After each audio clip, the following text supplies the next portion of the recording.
नाही नाही, माझं म्हणणं काय आहे, मनोजदादाने वेळोवेळी त्या अभ्यासकांना विनंती केली होती. जेव्हा 2 ऑक्टोबर आपण ती मुंबईहून आता जे GR घेऊन आलो, त्या 2 सप्टेंबरला आपण जेव्हा मुंबईहून GR घेऊन आलो, मनोजदादांनी सगळ्यांना विनंती केली होती की तुम्ही येऊन मला याच्याबद्दल जर तुम्हाला काय, किंवा आताही त्या सगळ्यांना विनंती आहे, तुमच्या चॅनलच्या माध्यमातून पुन्हा एक विनंती आहे, आता सध्या जे 2 सप्टेंबरच्या GR वरून जे चालू आहे की आपल्या मराठ्यांना आता हे बंधू आहे, समजा हे वाळूचे हे यांना माहिती नाही आहे की टेक्निकल अर्ज, तुम्ही फक्त अर्ज सादर कसा करायचा, तुम्ही अभ्यासक आहे ना, तेवढं फक्त आम्हाला लावा. ते कसं सर्टिफिकेट काढायचं आमचा जरांगे पाटील बसलेला, तुम्ही फक्त सादर कसं करायचं ते ज्ञान पाजळा आम्हाला. आणि नसेल येत तर शांत बसावं, कारण कोणाचं काय कर्तृत्व.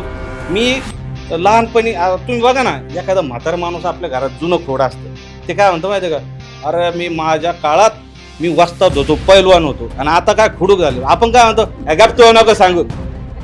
इथं कर्तृत्व दाखवावं लागतं सर. म्हणजे 100व्या वर्षीपर्यंत काही काहीला स्टेटस असं काही केलं नसतं, ते असेच काही भापाऱ्या बाजून काही ते म्हाताऱ्या आड